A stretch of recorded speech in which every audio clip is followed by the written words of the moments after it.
Assalamualaikum warahmatullahi wabarakatuh. Salam sejahtera bagi kita semua. Shalom. Om Swastiastu, Namo Buddhaya. Salam kebajikan. Pertama-tama kita panjatkan puji syukur terhadap kehadirat Tuhan Yang Maha Esa atas berkat dan rahmatnya sehingga saya dapat membuat video berikut ini. Kemudian pertama-tama yang saya hormati Ibu Dewi Kusumawati, Eskom, Mkom sebagai dosen yang telah memberikan tugas ini. Kemudian langsung saja saya memperkenalkan diri bahwa saya bernama Yonatan Zebina La'ala dengan stambuk F5120097 kelas C Prodi S1 Teknik Informatika.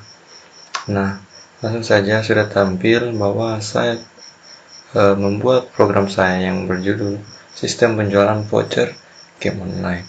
Nah, langsung saja saya berlanjut ke latar belakang dari sistem penjualan voucher game online. Nah, latar belakangnya yaitu penjualan voucher merupakan sebuah penjualan yang memudahkan para pemain game online untuk membeli sebuah item yang menarik dari game tersebut. Pada umumnya kita menganggap bahwa teknologi komunikasi berkaitan erat dengan internet dan media sosial. Namun, sebagai salah satu fitur yang disediakan teknologi internet, game online juga tidak kalah fenomenal dengan penggunaan media sosial di masyarakat sebagai sarana hiburan. Saat ini penggunaan game online sedang marak. Peminatnya tidak mengenal batasan usia, mulai dari anak-anak sampai orang dewasa. Game online sebenarnya bukan fenomena baru di Indonesia. Game online mempunyai pangsa pasar yang cukup besar di Indonesia. Dan beberapa tahun terakhir, penyebaran game online terbilang cukup cepat. Menjamunya game online tidak hanya berlangsung di kota-kota besar, kota-kota kecil, bahkan masyarakat di pedesaan juga telah diserang oleh wabah game online. Seiring bertambahnya waktu, game online terus berevolusi. Nah, kita lanjut ke rumusan masalah. Berdasarkan latar belakang yang tadi telah saya bacakan, saya dapat merumuskan suatu permasalahan, yaitu menu atau fitur apakah yang saya butuhkan pada aplikasi. Bagaimana cara mengimplementasikan aplikasi penjualan voucher game online. Kemudian, bagaimana menciptakan sistem aplikasi yang memiliki nilai jual yang baik. Adapun tujuan dan manfaatnya, yaitu yang pertama, tujuan. Sehubungan dengan hal-hal yang telah saya uraikan di atas, maka sistem ini diharapkan dapat dibentuknya aplikasi penjualan voucher game online yang dapat, pertama, menciptakan aplikasi yang terintegrasi dengan database. Yang kedua, menciptakan aplikasi yang dapat memberikan kemudahan dalam hal melakukan pembelian voucher game online. Yang ketiga, lebih efektif dan efisien. Dan yang terakhir, menyelesaikan tugas besar dari mata kuliah rekayasa perangkat lunak atau RPL. Nah, adapun manfaatnya itu mempermudah proses pembelian secara online mengenai voucher game online, kemudian sebagai objek dalam penentuan nilai mata kuliah rekayasa perangkat lunak atau RPL. Kemudian lanjut pada teori dasar yang dari aplikasi yang saya gunakan. Aplikasi adalah suatu proses pembuatan atau perancangan media di mana keperluan pengguna diubah dalam bentuk paket perangkat lunak atau ke dalam spesifikasi pada komputer yang berdasarkan pada suatu sistem. Aplikasi adalah penggunaan atau penerapan suatu konsep yang menjadi pokok pembahasan. Aplikasi dapat diartikan juga sebagai program komputer yang dibuat untuk menolong manusia dalam melaksanakan tugas tertentu. Aplikasi software yang dirancang untuk penggunaan praktis khusus. Klasifikasi luas ini dapat dibagi menjadi dua, yaitu aplikasi software spesialis, program yang dengan dokumentasinya tergabung yang dirancang untuk menjalankan tugas tertentu. Aplikasi paket, suatu program dengan dokumentasi tergabung yang dirancang untuk jenis masalah tertentu. Nah, kemudian aplikasi penjualan voucher game online ini adalah suatu aplikasi yang mempermudah proses pembelian voucher game online. Aplikasi penjualan voucher game online ini menggunakan DLP 2010. DLP merupakan salah satu dari sekian banyak bahasa pemrograman komputer yang sudah banyak digunakan untuk membangun aplikasi berbasis desktop, tertentunya khusus untuk sistem operasi Windows. Nah, langsung saja. Metode pengembangan sistem yang saya gunakan untuk aplikasi ini yaitu waterfall. Nah, metode waterfall adalah metode yang melakukan pendekatan secara sistematis dan urut mulai dari level kebutuhan sistem, lalu menuju ke tahap analisis, desain, coding, testing atau verification, dan maintenance. Disebut dengan waterfall karena tahap demi tahap yang dilalui harus menunggu selesainya tahap sebelumnya dan berjalan berurutan. Nah, kemudian yang pertama, analisis kebutuhan perangkat lunak atau requirement definition. Nah, proses pengumpulan kebutuhan dilakukan secara intensif untuk menspesifikasikan kebutuhan perangkat lunak agar dapat dipahami perangkat lunak seperti apa yang dibutuhkan oleh user atau kita. Nah, kemudian yang selanjutnya, desain atau sistem dan software design. Proses ini digunakan untuk mengubah kebutuhan-kebutuhan di atas menjadi representasi sebelum coding dimulai. Desain harus dapat mengimplementasikan kebutuhan yang telah disebutkan pada tahap sebelumnya. Selanjutnya, pembuatan kode program atau implementation and unit testing. Desain harus ditranslasikan ke dalam program perangkat lunak. Hasil dari tahap ini adalah program untuk komputer sesuai dengan desain yang telah kita buat pada tahap desain. Nah, kemudian selanjutnya pengujian atau integration and system testing. Pengujian fokus pada perangkat lunak dari segi logik ini dan fungsional untuk memastikan bahwa semua bagian sudah diuji. Hal ini dilakukan untuk meminimalisir kesalahan atau error. Yang terakhir yaitu pemeliharaan operation and maintenance. Tahap pendukung atau pemeliharaan ini kita dapat mengulangi proses pengembangan mulai dari analisis spesifikasi untuk perubahan perangkat lunak yang sudah ada, tetapi tidak untuk membuat perangkat lunak yang baru. Pada waterfall ini, kita yang seperti saya sampaikan tadi dan seperti yang telah nampak di layar pada PPT ini, kita itu sebagai berurutan. Jika analisis kebutuhan perangkat lunaknya tidak dimulai dari awal, otomatis metode pengembangan sistem ini bukan waterfall. Waterfall itu seperti yang telah disampaikan tadi, dia secara berurutan. Pada awalnya analisis kebutuhan perangkat lunak, kemudian desain, kemudian pembuatan kode program, kemudian kita uji, dan kita pemeliharaan. Nah, analisis kebutuhan perangkat lunak yaitu apa-apa saja yang kita butuhkan untuk pembuatan sistem ini. Kemudian kita mendesainnya, kemudian kita membuat kode programnya. Nah, kita uji dan kita pemeliharaan, yang berarti kita menjaga agar tetap sistem tersebut berjalan dengan baik. Lanjut ke selanjutnya. Pembahasan sistem spesifikasi dan prinsip kerja. Nah, sistem spesifikasi yang seperti telah tampak di layar, kemudian prinsip kerja seperti tampak pada layar. Selanjutnya, kita langsung saja ke perancangan sistem. Kita mulai dari flowchart login admin. Nah, yang seperti tampak pada layar. Kemudian kita melihat bahwa kita akan melakukan start. Kita masukkan username dan password. Apabila berhasil, maka langsung cek username dan password. Nah, apabila berhasil, lagi kita ke formula utama. Apabila pada cek username dan password gagal, maka otomatis kita menampilkan pesan error dan kembali lagi ke masukkan username dan password. Bila benar, ya kita lanjut. Begitu pula pada login pelanggan, sama saja, cuman yang kita masuk ke form pemesanan, bukan form utama. Kita melihat tambah voucher. Nah, kita mulai start. Kita masukkan data voucher, kita validasi data. Apabila benar, maka kita akan menampilkan data berhasil disimpan. Apabila salah, kita kembali ke masukkan data voucher. Nah, di sini salah karena ada satu tempat yang tidak terisi, sehingga bisa validasi datanya salah. Nah, kemudian untuk tambah transaksi, sama saja, kita masukkan data transaksi. Apakah data yang sudah dimasukkan lengkap, maka jika benar, maka data berhasil disimpan. Apabila salah, yang sama seperti pada tambah voucher tadi, atau tambah data tadi yang ini, tambah voucher. Nah, kemudian bila kita masukkan data yang masukkan belum lengkap, maka kita harus masukkan data transaksi tadi, karena ada satu tempat yang belum kita isi. Kita lanjut ke login admin. Nah, ini activity diagram dari login admin tersebut. Input username dan password, validasi.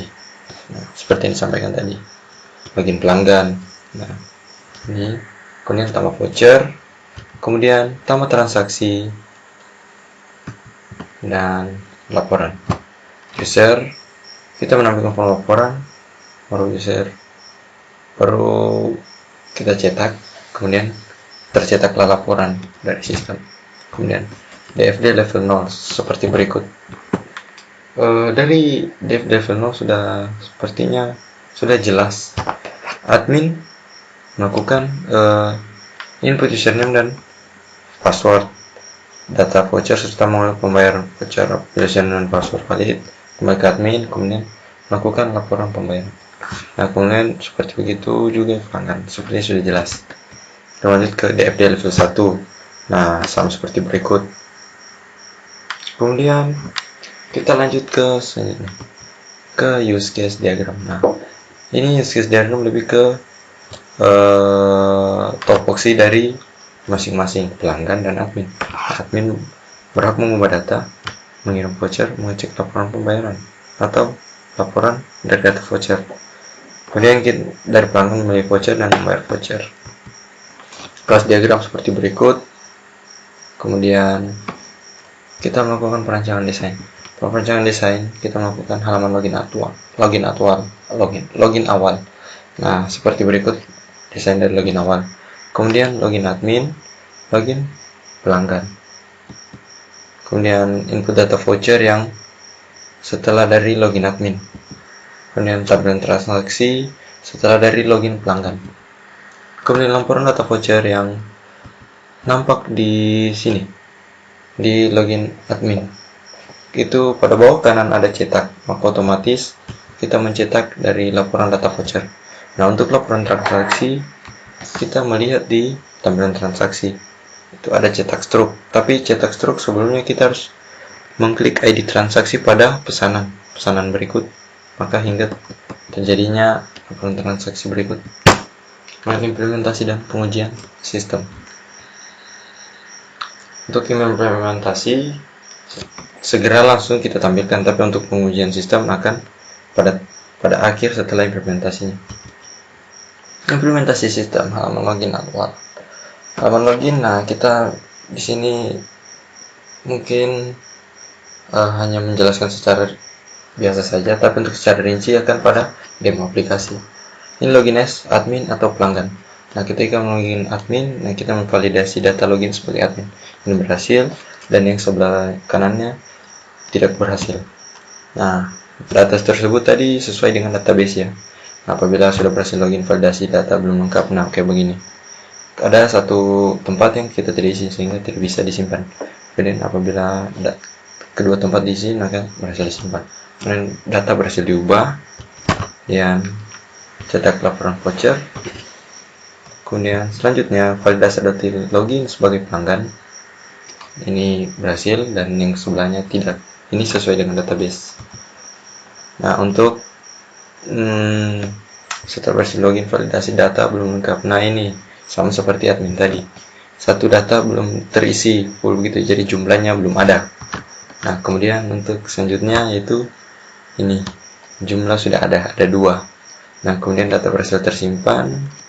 Kemudian untuk mengubahnya menjadi 1, kemudian data kita hapus. Kemudian untuk mencetak struk yang pada ini. Cetak struk. Kemudian gini bentuknya. Nah, ini untuk pengujian sistem. Nah, perlu pengujian ini menggunakan teknik black box. Pengujian ini dilakukan untuk melakukan sistem dibangun benar dan sesuai dibutuhkan. Bisa kita lihat skenario pengujian, hasil yang diharapkan, hasil yang didapatkan. Kemudian selanjutnya begini.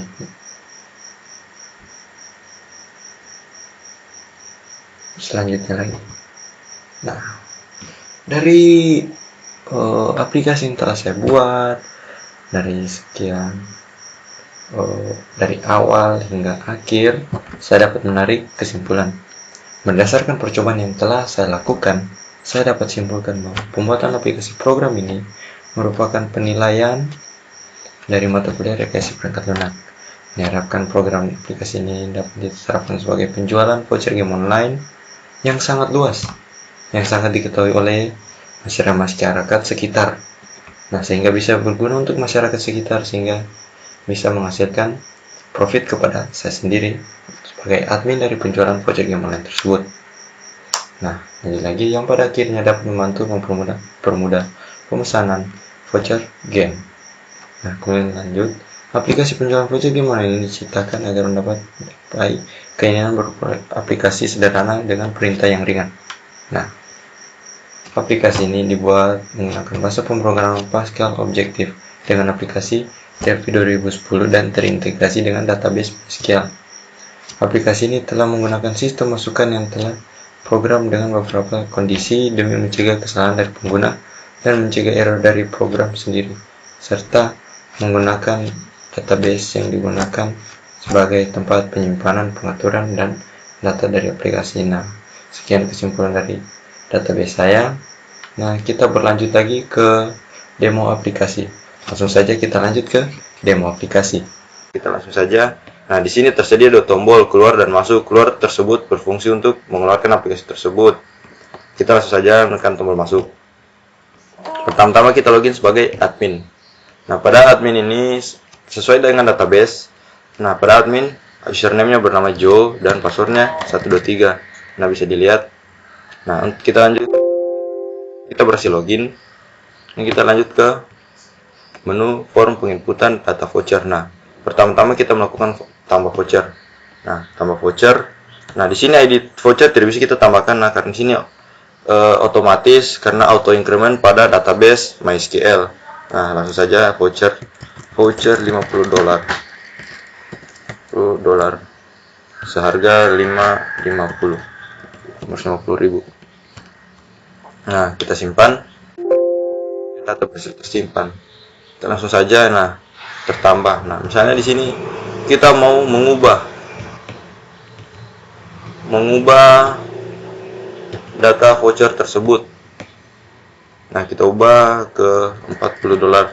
Kemudian harganya 450.000. Nah, kita ubah. Oke. Nah, data voucher tersebut langsung terubah. Nah, kemudian apabila kita ingin menghapus, kita coba hapus yang ID voucher 2.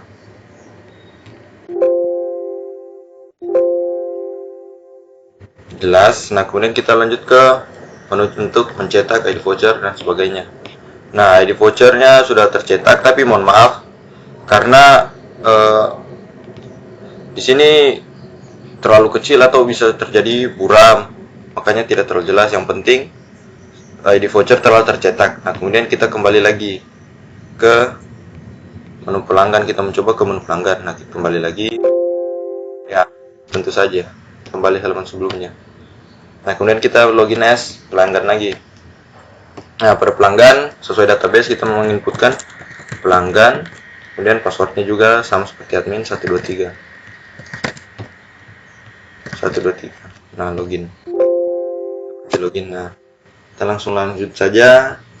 Nah, di sini sudah ada tersedia menunya. Nah, nomor vouchernya apa, dan ini pesanannya. Ini pesanan yang saya coba sebelumnya. Nah, kemudian kita coba tambah. Kita coba tambah voucher yang berapa? $20. Nah, kemudian harganya otomatis tidak bisa diubah dan ada transaksinya tidak akan muncul. Nah, kita akan melihat jumlahnya. Jumlah ini berapa dari voucher kita beli, misalnya contohnya 6. Kemudian kita total. Oh, total harganya begitu. Nah, kemudian kita bayar. Nah, kemudian setelah kita bayar, kita enter. Nah, kembalinya 80.000. Nah, kemudian kita simpan. Nah, jadi transaksinya 15 karena sekian banyak kita mencoba. Nah, kemudian kita ingin mengubah ini data voucher yang pertama. Data voucher yang pertama yaitu ini. Kita ingin coba ubah. Oh, data berhasil diubah. Oh, belum diubah. Tekan dulu. Nah, kemudian kita ubah ke $20. Kasih jumlahnya 2. Kemudian kita total. Kita kasih masuk uang yang kita bayar 500.000. Kemudian kita enter. Kembalinya 60.000. Kemudian kita ubah. Otomatis vouchernya berubah dan kemudian jumlahnya juga berubah dan setelah yang sesuai dengan ini kita ubah. Nah, kemudian kita ingat melihat struknya. Nah, struknya belum nampak karena belum ditekan begitu. Jadi sebelum untuk membuat cetak struk, kita akan menekan terlebih dahulu voucher yang mana akan kita cetak struknya. Nah, kemudian ini ID transaksi 7. Kita cetak struknya. Nah, nampak 7 cuman agak blur dan buram. Nah, kemudian apabila di transaksi 15, kemudian kita cetak struk. Nah, ID transaksi 15. Mungkin sekian saja dari penjelasan mengenai demo saya dan video mengenai tugas besar saya. Saya atas nama Jonathan Zimin Ala, Stambuk Kevlin 0120-097, kelas C Prodi Teknik Informatika. Pamit undur diri, sekian, terima kasih. Wassalamualaikum warahmatullahi wabarakatuh.